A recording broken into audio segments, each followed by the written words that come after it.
और 2 ओवर की समाप्ति पर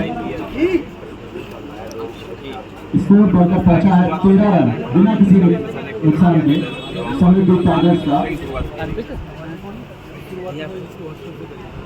बेसिकली खिलाड़ी नहीं हूँ, लेकिन अब फॉर्मल मैच है तो आज उसका शुभारंभ होना था। सर लास्ट सवाल है, जिस रास्ते से रिंकू ने अपना भविष्य तय किया, देश में नाम कमाया, वो रास्ता आज भी टूटा हुआ है। ऐसे में क्या वो रास्ता कब तक बनेगा? मैं तो ये कहता हूँ कि जो हमारी अभाव है वो हमारे जीवन के लिए बहुत ज़रूरी है। जिस बीज को पृथ्वी से उगना होता है वो न केवल अपना कवच तोड़ता है, सूर्य की रोशनी पाने के लिए ज़मीन की कोख को फोड़ता है और तब बाहर निकलता है। उसको गर्मी भी चाहिए, उसको ऊष्मा भी चाहिए, उसको मिट्टी की नमी भी चाहिए और तब वो आगे बाहर निकलता है। जिनको बहुत ज़्यादा सुविधाएं दी जाती हैं या जो बहुत सुविधा संपन्न जगहों पर रहते हैं, वहाँ से प्रतिभाएं नहीं निकलती। अगर ऐसा होता तो जो तथाकथित रूप से जो हमारे विकसित परिवार हैं, जो संपन्न परिवार हैं, सारी प्रतिभाएं वहाँ से निकलती। तो ज़िंदगी में आगे बढ़ने के लिए तकलीफ़ों का होना बहुत ज़रूरी है।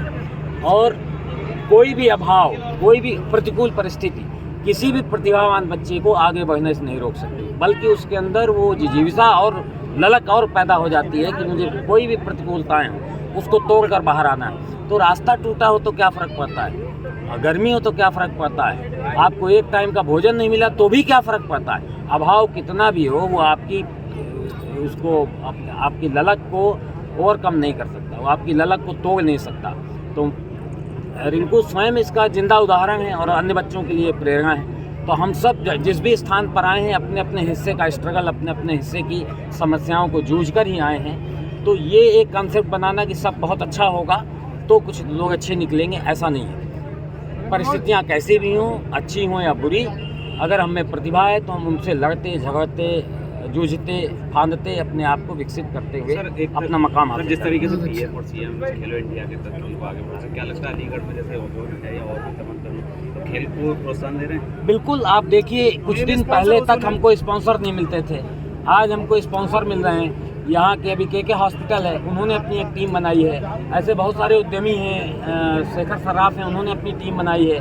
ओजोन डेवलपर्स इस पूरे लीग को स्पॉन्सर कर रहा है और भी बहुत सारे स्पॉन्सर्स हैं। तो ये आए हैं आगे, तभी तो इस प्रकार की प्रतिस्पर्धाएं आगे हो रही हैं। और न केवल ये, यहाँ पर अभी नेशनल लेवल का बैडमिंटन कंपटीशन हुआ था। नुमाइश की जो प्रतिस्पर्धाएं हो रही थी उसके थोड़े दिन पहले नुमाइश में 21 खेलों का आयोजन यहाँ पर किया गया था, जिसमें से ऐसी बहुत सारे खेल थे जो पहली बार यहाँ पर खेले गए।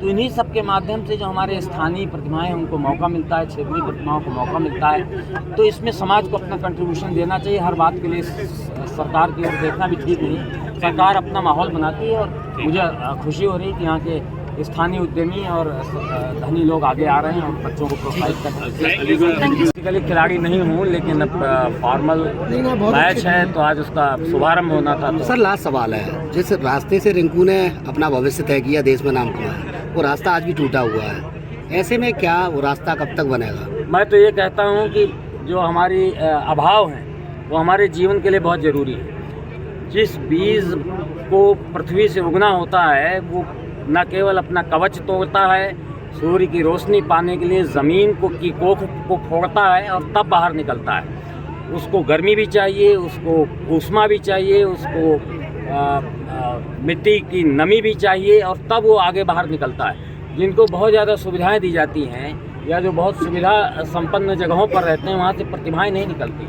अगर ऐसा होता तो जो तथाकथित रूप से जो हमारे विकसित परिवार हैं, जो संपन्न परिवार हैं, सारी प्रतिभाएं वहाँ से निकलती। तो ज़िंदगी में आगे बढ़ने के लिए तकलीफ़ों का होना बहुत ज़रूरी है। और कोई भी अभाव, कोई भी प्रतिकूल परिस्थिति किसी भी प्रतिभावान बच्चे को आगे बढ़ने से नहीं रोक सकती, बल्कि उसके अंदर वो जिजीविसा और ललक और पैदा हो जाती है कि मुझे कोई भी प्रतिकूलताएं हों उसको तोड़कर बाहर आना है। तो रास्ता टूटा हो तो क्या फ़र्क पड़ता है, गर्मी हो तो क्या फ़र्क पड़ता है, आपको एक टाइम का भोजन नहीं मिला तो भी क्या फ़र्क पड़ता है। अभाव कितना भी हो वो आपकी ललक को ओवरकम नहीं कर सकता, वो आपकी ललक को तोड़ नहीं सकता।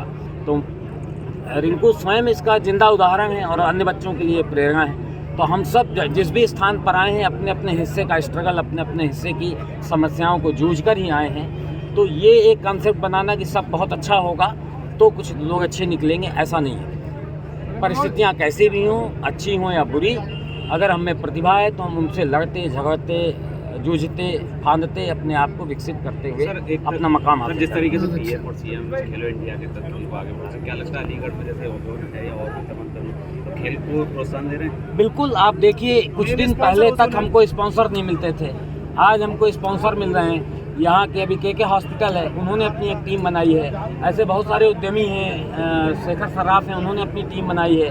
ओजोन डेवलपर्स इस पूरे लीग को स्पॉन्सर कर रहा है और भी बहुत सारे स्पॉन्सर्स हैं। तो ये आए हैं आगे, तभी तो इस प्रकार की प्रतिस्पर्धाएं आगे हो रही। और न केवल ये, यहाँ पर अभी नेशनल लेवल का बैडमिंटन कंपटीशन हुआ था। नुमाइश की जो प्रतिस्पर्धाएं हो रही थी उसके थोड़े दिन पहले नुमाइश में 21 खेलों का आयोजन यहाँ पर किया गया था, जिसमें से ऐसी बहुत सारे खेल थे जो पहली बार यहाँ पर खेले गए। तो इन्हीं सब के माध्यम से जो हमारे स्थानीय प्रतिभाएं हैं उनको मौका मिलता है, क्षेत्रीय प्रतिभाओं को मौका मिलता है। तो इसमें समाज को अपना कंट्रीब्यूशन देना चाहिए। हर बात के लिए सरकार की ओर देखना भी ठीक नहीं। सरकार अपना माहौल बनाती है और मुझे खुशी हो रही है कि यहाँ के स्थानीय उद्यमी और धनी लोग आगे आ रहे हैं और बच्चों को प्रोत्साहित कर रहे हैं। Subscribe for more.